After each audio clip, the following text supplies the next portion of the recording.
사도행전 21장부터 28장까지는 새로운 주제로 시작이 됩니다.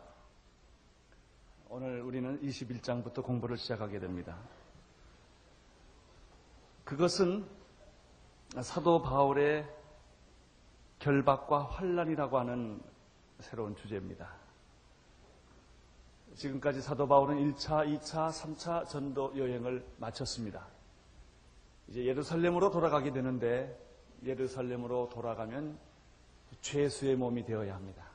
28장까지 사도 바울은 죄수의 몸으로 환난을 당하는 그런 삶을 살게 되는 것입니다. 먼저 어떻게 예루살렘으로 돌아가는지에 대해서 1절부터 3절까지 요약을 하고 있습니다. 한번 같이 읽도록 하겠습니다. 시작. 우리가 저희를 작별하고 행선하여 바로 곳으로 가서 이튿날 로도에 이르러 거기서부터 바다라로 가서 베니게로 건너가는 배를 만나서 타고 가다가 구브로를 바라보고 이를 왼편에 두고 수리아로 행선하여 두로에서 상륙하니 거기서 배가 짐을 풀려 함이니라. 예루살렘까지의 여정을 요약을 해보면 먼저 작별 인사를 했던 밀레도에서 배를 타고 고스로 갑니다. 고스에서 하룻밤을 자고 다시 배를 타고 로도로 갑니다. 거기서 또 하룻밤을 자고 바다라라고 하는 곳으로 또 갑니다. 이 바다라고 하는 곳은 베니게를 향하는 배를 타는 곳이기 때문에 배를 바꿔 타기 위해서 이 바다라라고 하는 곳으로 가는데 예루살렘으로 돌아오는 길에 그들은 1차 전도 여행 때 최초로 들렸던 구브로섬, 사이프러스 섬을 옆에 끼고 수리아를 거쳐서 이제 예루살렘 가까운 한 지방인 두로라고 하는 곳에 도착을 합니다. 지금 이 얘기가 1절부터 3절까지 요약된 이야기입니다.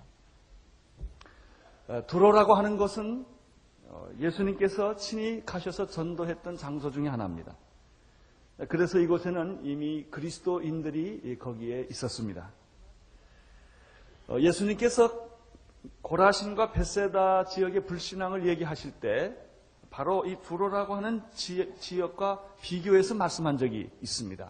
마태복음 11장 21절에 보면은 화 있을진저 고라시나 화 있을진저 벳세다야 너희에게서 행한 모든 권능을 두로와 시돈에서 행하였더라면 저희가 벌써 베옷을 입고 죄를 앉아 회개하였으리라. 이렇게 말씀한 적이 있습니다. 바로 두로가 그런 지역입니다. 바울 일행이 두로라고 하는 곳에 도착을 했을 때 바울은 무엇을 했습니까? 4절을 보시기를 바랍니다. 4절 시작. 제자들은 찾아 거기서 이레를 머물더니 그 제자들이 성령의 감동으로 바울더러 예루살렘에 가지 말라 하더라. 제일 먼저 두로에서 사도 바울이 한 일은 그리스도인을 찾은 것입니다. 거기에 그리스도인이 없는가? 어떤 사람은 사도 바울이 예술적 안목이 전혀 없는 사람이라고 혹평한 사람이 있습니다. 왜냐하면 헬라 철학과 문화가 숨쉬고 있는 아데네와 고린도와 에베소를 거치면서도 한 번도 그 아데네와 고린도와 에베소에 있는 그 문화적 유산에 대해서 아데미 여성 신상에 대해서 한 번도 언급한 일이 없기 때문에 그렇습니다. 보통 우리가 무슨 어디 여행 성지를 간다든지 어디를 간다든지 그러면 와서 얘기해보라 그러면 그 다 지역에 대해서 그 얘기를 합니다. 이런 게 새롭고 이런 게 놀랍고 미켈란저 동상이 어떻고 이런 얘기를 합니다. 사도 바울은 그의 서신을 읽어보면 전혀 언급이 없다는 것입니다. 물론 아레오바고에서 이렇게 우상들이 이름 없는 신까지 합해서 많은 우상들이 있었다 이런 얘기는 한 번 한 일이 있지만 그러나 거의 언급이 없었던 걸 보면 그는 예술적인 그 안목이 전혀 없는 무식한 사람이 아니었나라고까지 말을 합니다. 그러나 사실 사도 바울의 편지를 자세히 여러 편을 다 읽어보면 그는 누구하고도 비교할 수 없는 예리한 지성을 가졌다는 것을 알 수가 있습니다. 그가 쓴 글이라든지 단어 선택이라든지 문장을 보면 뛰어난 남다른 문장력과 또 문학적 통찰력이 있었다고 보아집니다. 그러면 왜 이러한 예술품에 대해서, 그런 문화적 유산에 대해서 사도 바울은 거의 언급하지 않을 정도로 침묵을 했을까 하는 것이죠. 가만히 생각해 보면 이런 대답밖에 얻을 수가 없습니다. 너무 예수님이 좋아서, 예수님에게 미쳐서 다른 것은 전혀 보이지 않았다는 것입니다. 아무리 세상에서 훌륭한 예술적인 가치가 있는 작품이라 할지라도, 아무리 신기한 것이 있다 할지라도 그 가슴 속에 품어 있는 예수님, 이것과 비교할 수가 없었다는 것입니다. 오직 예수, 그의 눈에는 오직 예수, 그가 말하는 것은 오직 예수님만 말하는 것이고, 그가 만나는 사람은 예수님을 따르는 사람만 만났다는 것입니다. 도시의 화려함과 문화를 몰라서가 아니라 그를 미치게 만든, 그의 생애를 완전히 사로잡은 그 예수님에게 빠져 있었던 것입니다.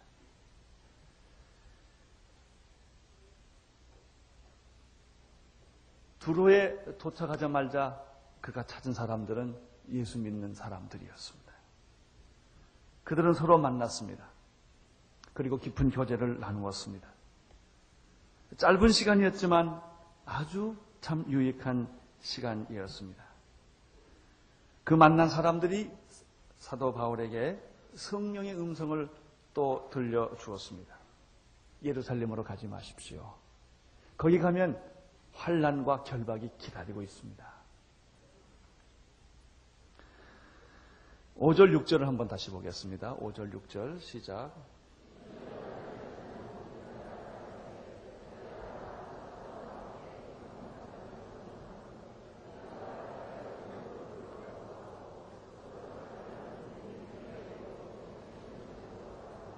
두로에서 7일을 머물게 되었습니다.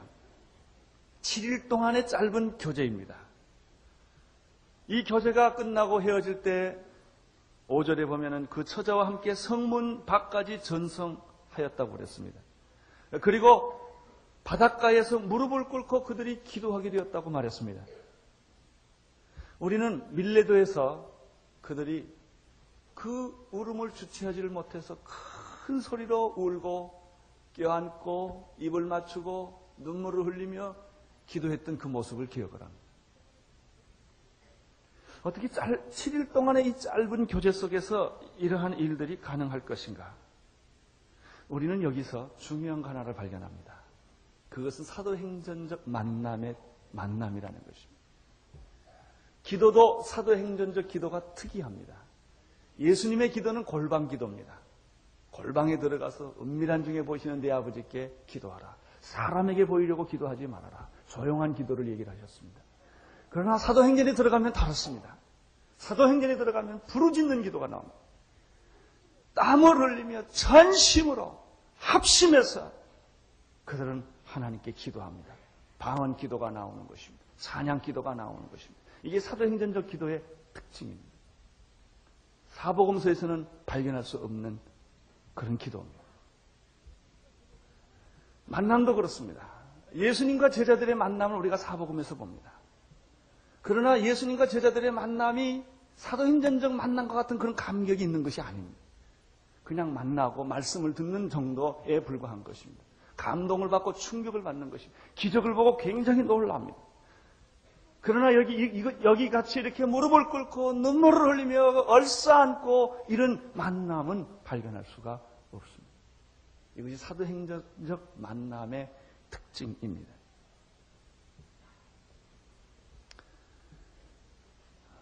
우리 그리스도인들도 많은 사람들을 만납니다. 세상 사람들도 많은 사람들을 만납니다. 왜 우리가 외로울까요? 늘 혼자라는 생각 때문에 그런 것입니다. 사람을 많이 만나지만 만남이 없습니다. 늘 혼자라는 생각입니다. 우리는 적당한 거리를 두고 사람을 만납니다.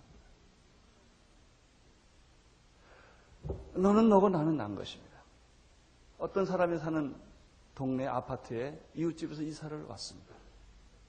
이사를 왔는데 떡을 나누게 됩니다. 이런 분이 이사 온 걸 알게 되었습니다. 나이나 또 전공이나 생활 수준이 비슷하면 쉽게 친해질 수가 있습니다. 자녀들이 한 학교를 다니면 더 친해질 수가 있겠습니다. 같은 교회를 다니면 좀 더 친해질 수가 있겠습니다. 그냥 그뿐이에요. 그러다가 서로 친하고 교제하다가 그 사람이 떠나게 됐습니다. 카드 한 장을 두고 자기 집에 초청해서 케이크를 나누고 커피를 나누고 섭섭함을 나누고 떠나는 것입니다. 그런 것입니다. 그 이상 아무것도 없는 것입니다. 그래서 사람들이 외로운 것입니다.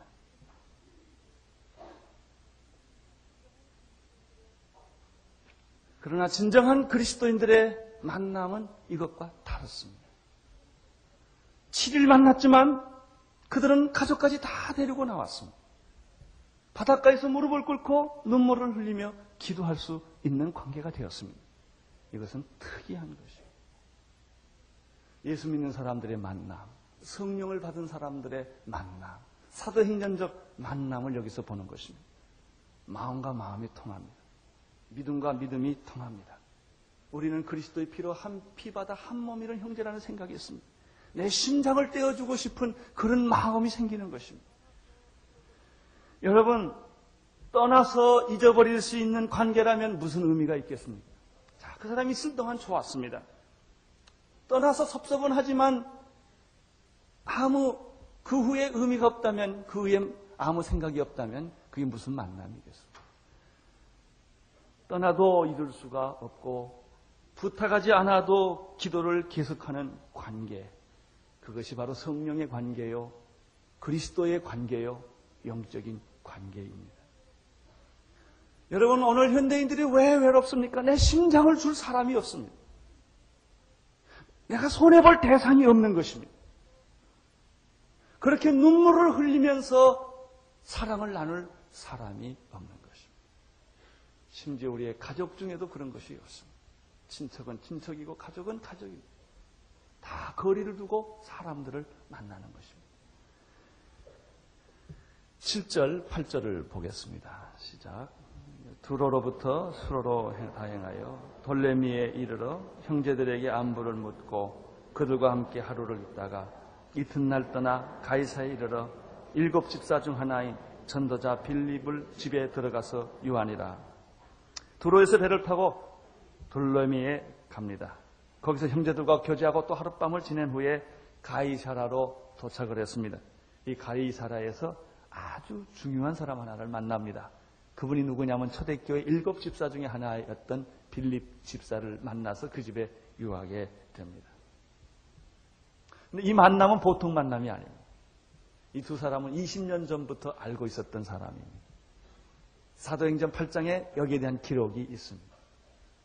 사도 바울이 되기 전입니다. 그가 사울로서 예수 믿는 사람들을 핍박하고 살기등등하여 담에서까지 예수 믿는 사람이는 모조리 잡아오던 바로 그때였습니다. 그때는 바로 스데반의 순교로 말미암아 핍박이 초대교회에 진행되고 있었습니다. 예루살렘 교회는 흩어질 수밖에 없었습니다. 그때 쫓겨난 사람이 빌립입니다. 예루살렘에 있을 수가 없어서 그가 사마리아 지방으로 피신을 해 갔습니다. 사마리아 지방에 가서 그는 복음을 전하기 시작을 했습니다.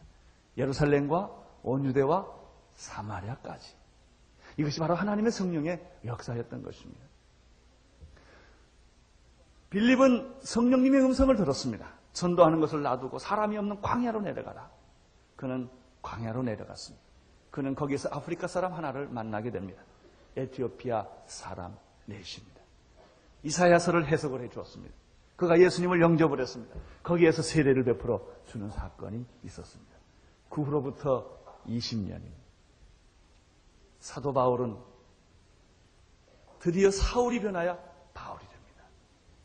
그는 1차 전도 여행, 2차 전도 여행, 3차 전도 여행을 거치면서 말할 수 없는 하나님의 은혜와 성령의 사건들을 체험하고 위대한 복음의 증인으로 살다가 드디어 이제 예루살렘으로 돌아오는 길목에 가이사라에서 이 빌립 집사 집에 들어가게 됩니다. 그것입니다. 저는 이 말씀을 묵상을 하다가 두 사람이 만나서 무슨 얘기를 했을까? 얼마나 감격스러웠을까? 그리고 얼마나 할 말이 많았을까.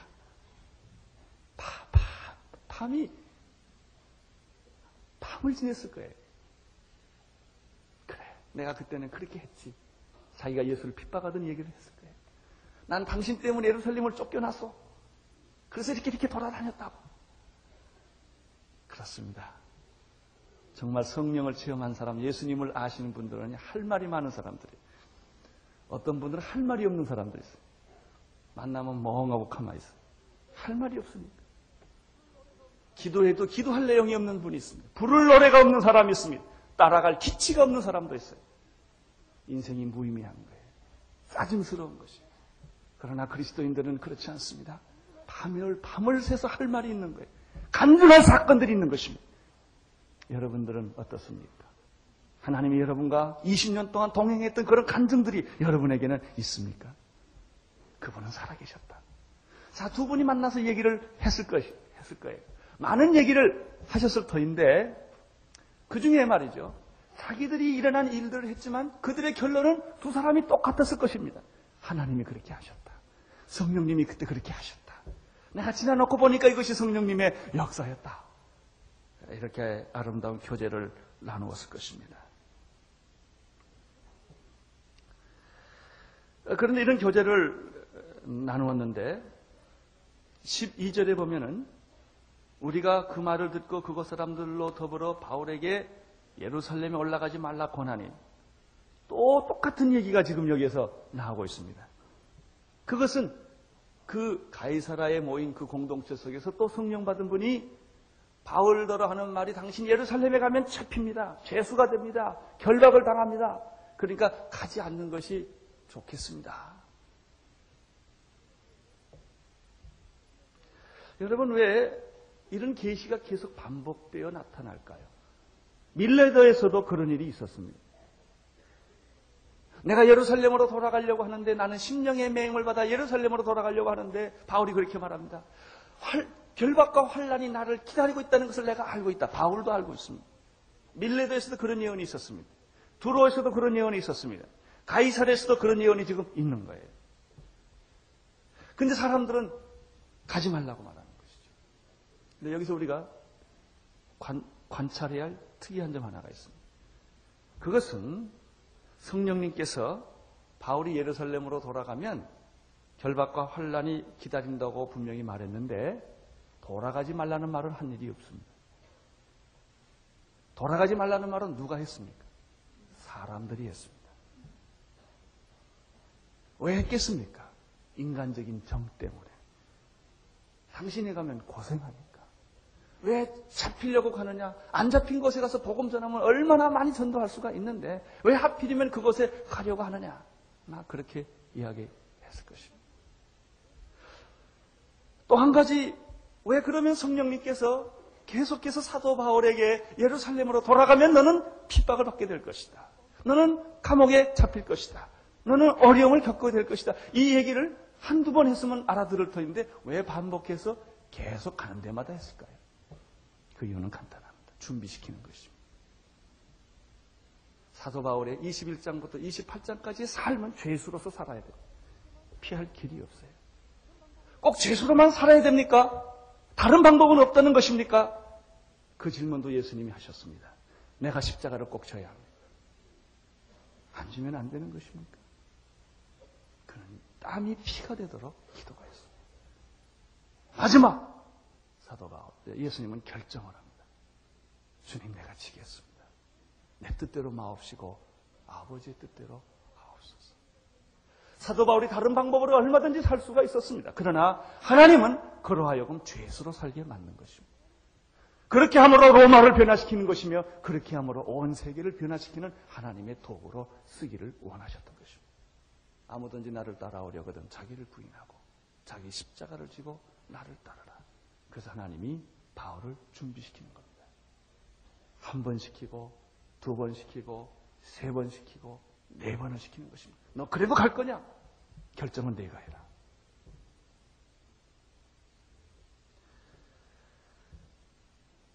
저는 이 말씀을 생각하다가 주기철 목사님을 생각을 했습니다. 주기철 목사님은 신사참배를 반대하다가 옥사를 하셨습니다. 고문을 너무나 많이 당하셨고 어려움을 겪었습니다.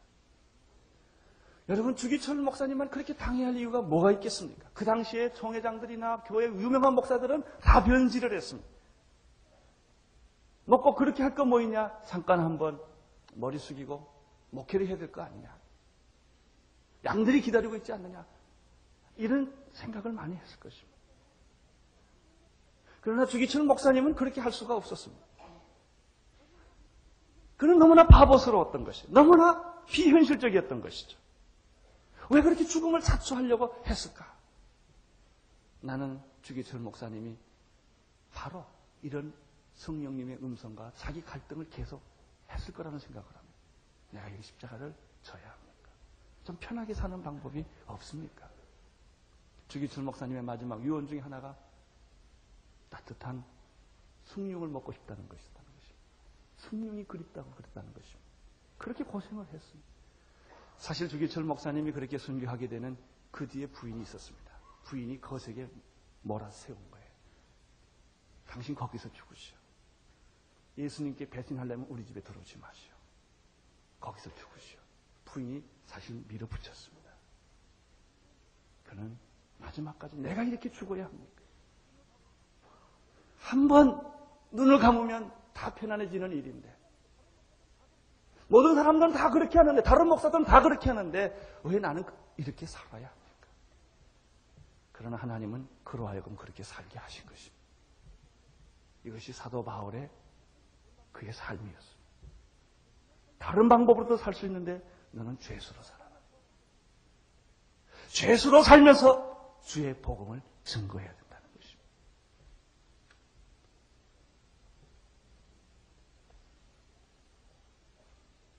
나는 사도 바울이 예수님의 십자가를 이해하는 지경까지 갔다고 믿습니다.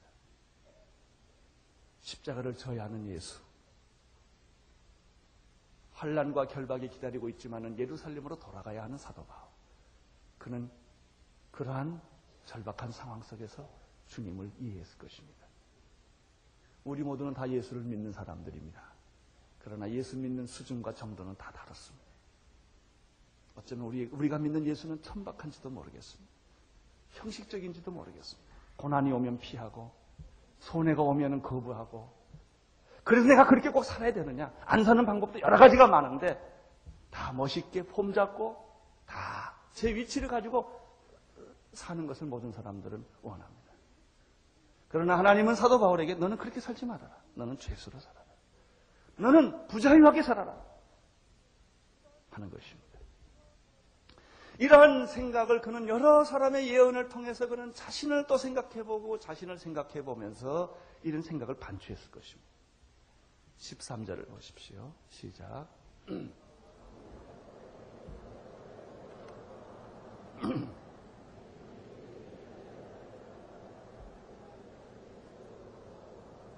13절에 보면 바울의 결심은 단호합니다. 죽을 것을 이미 각오했습니다. 죽기를 결정된 사람은 더 이상 두렵고 무서운 것이 없습니다. 우리의 문제는 결정이 안 된 데 있는 것입니다. 이것을 택할 것인가, 저것을 택할 것인가, 이 길을 갈 것인가, 저 길을 갈 것인가, 이것을 가리켜 방황이라고 합니다. 결정되지 않는 것을 가리켜 방황이라는 것입니다. 여러분, 영원히 결정되지 않는 사람은 이 세상에서 방황할 수밖에 없는 것입니다.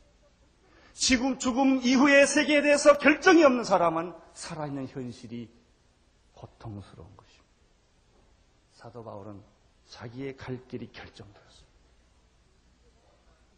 사도 바울은 자기의 미래가 결정된 것을 알았습니다. 나는 죄수로 제한된 삶을 사는 것이다. 죽을 것도 그는 각오를 했습니다. 더 이상 그를 괴롭히거나, 더 이상 그를 갈등하게 하거나, 더 이상 그를 방황하게 하는 일은 없습니다. 왜냐하면 그는 결정을 했기 때문입니다. 사도 바울이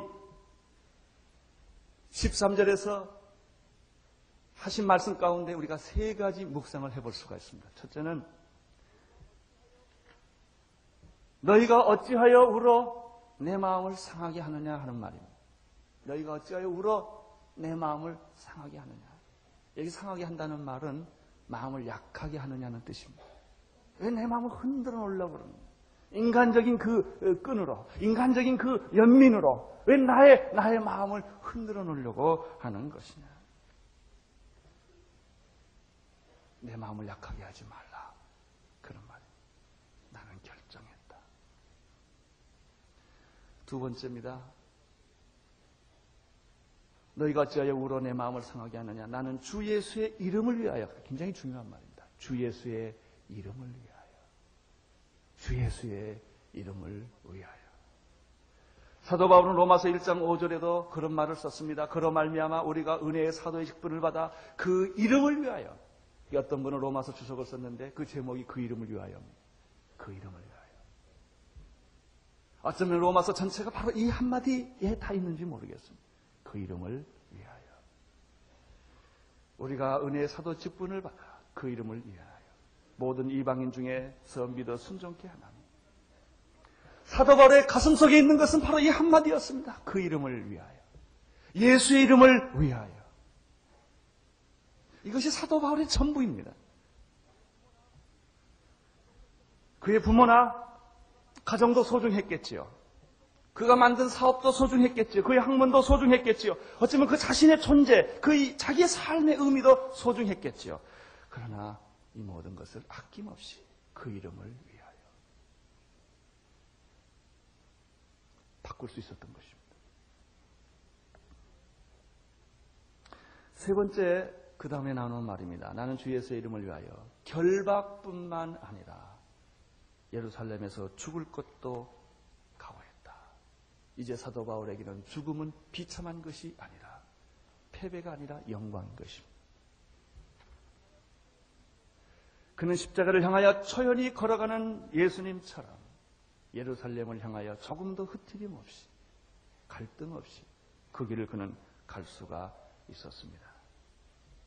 우리는 길을 갑니다. 여러 가지 길을 갑니다. 여러분의 길은 어떻습니까? 결정되었습니까? 사도 바울이 예루살렘을 걸어가는 것처럼 그런 인생의 길을 여러분이 겪고 있습니까? 어떤 분은 이민을 가게 될 것입니다. 어떤 분은 지방에 가게 될 것입니다. 어떤 분은 여러 가지 일들을 만나게 될 것입니다. 여러분이 어디로 가느냐가 중요하지 않습니다. 무엇을 하느냐가 중요하지 않습니다. 여러분 속에 결정이 있느냐는 것입니다. 어디를 가든, 사형장을 가든, 어디를 가든 예수님이 십자가를 향하여 가는 마음과 같은 나는 결정되었습니다. 나는 결정한 사람입니다. 더 이상 나를 괴롭힐 것도 없고 더 이상 나를 범민시킬 것도 없습니다. 나는 이 길을 갑니다. 9절을 보십시오. 14절을 보십시오.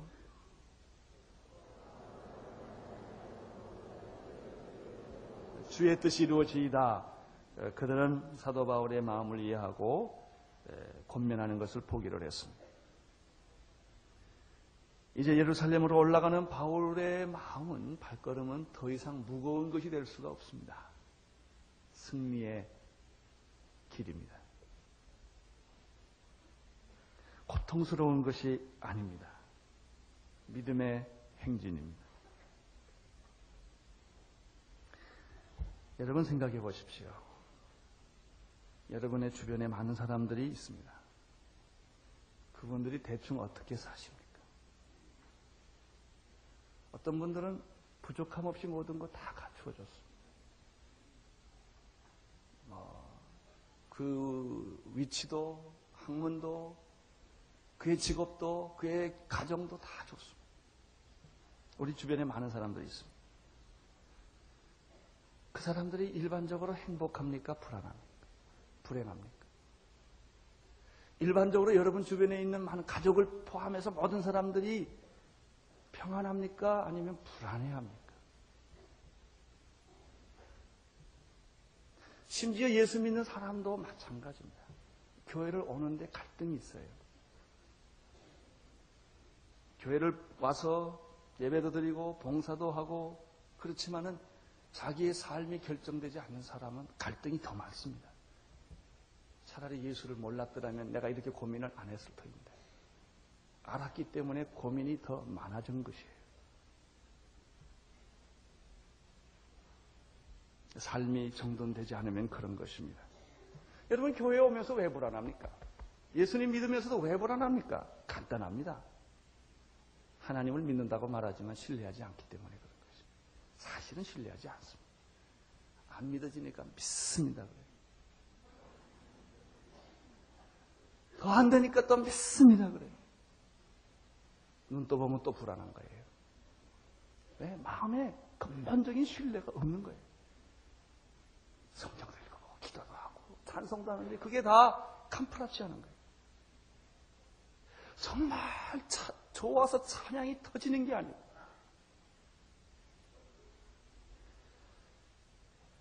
여러분 하나님을 신뢰하지 못하면 어떤 일이 생길까요?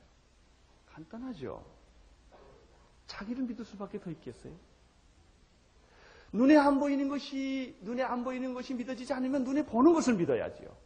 영원히 안 믿어지면 현실을 믿어야지요. 그럴수록 돈을 신뢰하게 된다. 그렇지. 다 예수 잘 믿으려면 돈이 있어야지. 돈 없으면 다 구박받는다고. 그렇게 생각을 합니다. 또 사람들은 그렇게 말합니다. 하나님을 신뢰하지 않으면 환경을 신뢰할 수밖에 없어요. 어쨌든 간에 백이 있어야 돼. 배경이 있어야 돼. 아는 사람도 있고 나를 도와줄 사람도 있어야지. 자꾸 이런 쪽으로 가는 것입니다. 하나님을 신뢰하지 않으면 인간은 바벨탑을 쌓게 되어 있습니다. 바벨탑이란 무엇입니까? 내가 나를 보호하자는 것입니다. 자신을 보호하기 위해서 근거를 가져야 하고 또 이웃을 안 믿는 건 아니지만 담을 좀 쌓아야 됩니다. 옛날에는요, 담 쌀 때 사이다병 깨진 걸로 이렇게 다 꼽았어요. 이렇게. 들어오지 말라고 도는 건 뭐. 들어올 때 그 사이다병 깨져가지고 좀 긁히라고. 철사를 이렇게 했어요. 불안하니까. 사이다병 깨진 거 있으면 조금 더 괜찮은 것 같아요.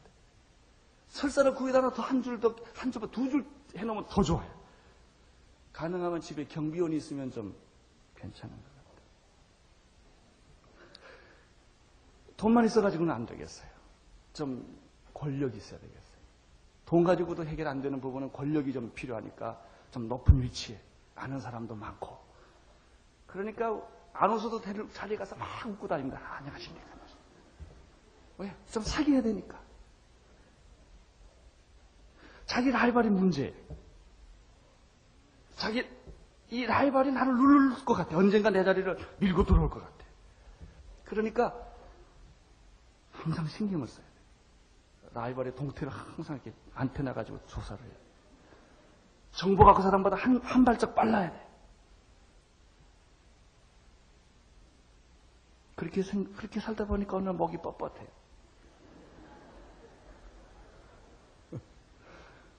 머리가 아파요. 타이노레는 막 먹어요. 그래도 아파요. 이렇게. 만성 두통증. 가슴 벌렁증이 생겨요. 벌렁벌렁. 소화가 안 돼요. 그러다 보니까 어느 날 자꾸 잠을 못 자요. 나는 더 많이 가져야 돼요. 더 소유해야 돼요. 그것이 나에게 행복이라고 생각하는 거예요. 더 담을 높이 쌓아요. 사람들이 나한테 무슨 말 하나 이게 아주 신경이 거슬려요. 사람들이 나를 어떻게 보나, 하나님이 나를 어떻게 보나 이게 관심 없고 사람들이 나를 어떻게 보나 여기에 관심이 많아. 에이, 다 힘들다. 교회나 가자. 그래서 교회로 와보면 교회로 와보니까 이게 좋을 줄 알 땐 더 괴로워요. 왜? 내가 결정이 안 돼 있으니까. 교회 오면 그럴 것 같아요. 괜찮은 것 같아요. 근데 목사님 말씀 드린 게 또 괴로워요. 안 들었으면 몰라도. 그대로 못 사니까. 교회는 교회고 세상은 세상이다. 교회 가서는 교회처럼 살고 세상 가서는 세상처럼 사는 거다. 딱 자기가 또 결정을 해요. 세상 가서는 또 세상 방법대로 살아요. 술도 먹고 뭐 다 해요. 또 교회 올 때는 또 딱 굽고 안 하는 것처럼 가서 또 예배 착 드리고. 왔다 갔다 해요. 그러다가 어느 날 건강의 적신호가 왔어요. 암입니다. 당황하는 거예요. 괴로워하는 거예요. 나는 어디 있느냐. 건강이 무너지면 모든 것이 다 무너지고 절망하게 되고 죽음의 불안과 염려로 남은 생애를 살게 됩니다. 여러분 어떻게 사시겠습니까? 죄수이지만 자유가 제한이 있지만 그는 집 한 칸도 없고 그리고 그가 할 수 있는 것이 많이 제한되어 있지만 사도 바울같이 사는 것이 옳습니까? 아니면 현재 여러분처럼 사는 것이 옳습니까? 무엇이 우리의 삶입니까? 어떻게 살아야 합니까? 15절, 16절을 보시기를 바랍니다. 시작.